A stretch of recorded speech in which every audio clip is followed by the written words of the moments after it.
Hello friends, आपका royal सिक्खू YouTube channel में आपका स्वागत है। आज मैं आपके लिए फिर से सच्ची भक्ति की कहानी लेकर आई हूँ। कहानी है जब कान्हा बने अपनी भक्त के देवर। जानिए निराली कथा। एक लड़की थी जो किशन जी की अनन्य भक्त थी। बचपन से ही किशन भगवान का भजन कीर्तन करती थी, भक्ति करती थी। भक्ति करते करते बड़ी हो गई। भगवान की कृपा से उसका विवाह भी श्री धाम वृंदावन में किसी अच्छे घर में हो गया। विवाह होकर पहली बार वृंदावन गई, पर नई दुल्हन होने के कारण कहीं जा न सकी और मायके चली गई। और वह भी दिन आया जब उसका पति उसे लेने उसके मायके आया। अपने पति के साथ फिर वृंदावन पहुंच गई। पहुंचते पहुंचते उसे शाम हो गई। पति वृंदावन में यमुना किनारे रुककर कहने लगा, देखो शाम का समय है, मैं यमुना जी में स्नान करके अभी आता हूँ। तुम इस पेड़ के नीचे बैठ जाओ और सामान की देखरेख करना। मैं थोड़े ही समय में आ जाऊँगा, यहीं सामने ही हूँ। कुछ लगे तो मुझे आवाज़ दे देना। इतना कहकर पति चला गया और वह लड़की बैठ गई। अब एक हाथ लंबा घूंघट निकाल रखा है, क्योंकि गांव है, ससुराल है, और वहीं बैठ गई। मन ही मन विचार करने लगी कि देखो ठाकुर जी की कितनी कृपा है। उन्हें मैंने बचपन से ही, और उनकी कृपा से मेरा विवाह भी श्री धाम वृंदावन में हो गया।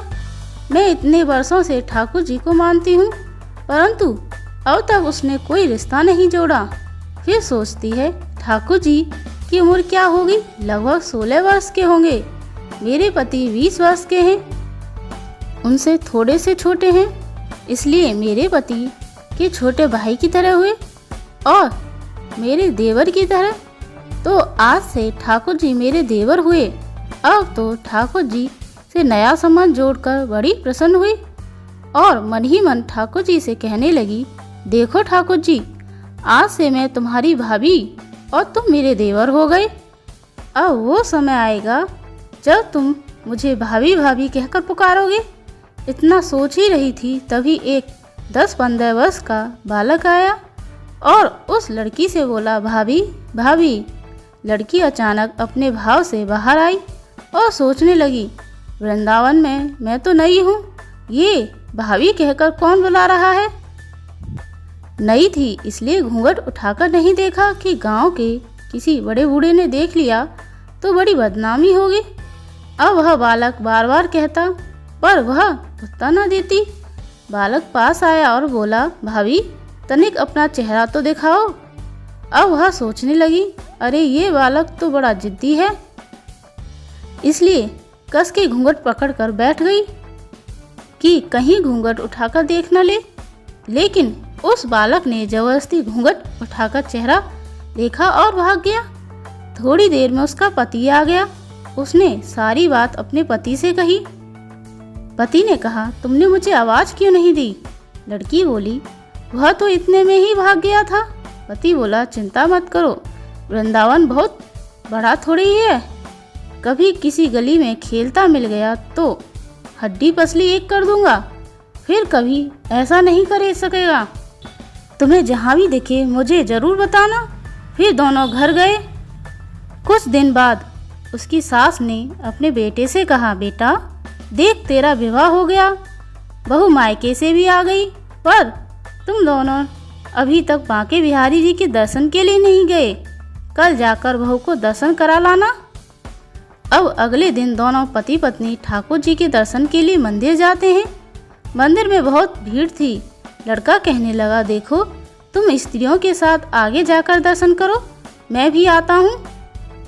अब वह आगे गई पर घूंघट नहीं उठाती।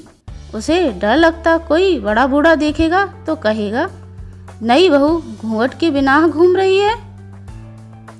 बहुत देर हो गई।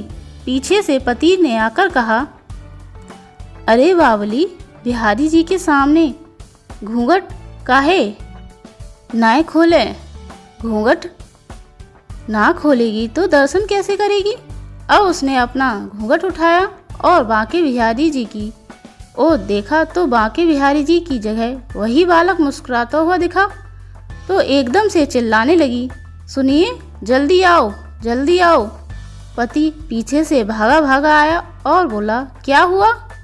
लड़की बोली, उस दिन जो मुझे भाभी भाभी कहकर भागा था वह बालक मिल गया। पति ने कहा, कहाँ है? अभी उसे देखता हूँ। तो ठाकुर जी की ओर इशारा करके बोले, ये रहा, आपके सामने ही तो है। उसके पति ने जो देखा तो वह अवाक रह गया और बोला, तुम धन्य हो, वास्तव में तुम्हारे हृदय में सच्चा भाव ठाकुर जी के प्रति है।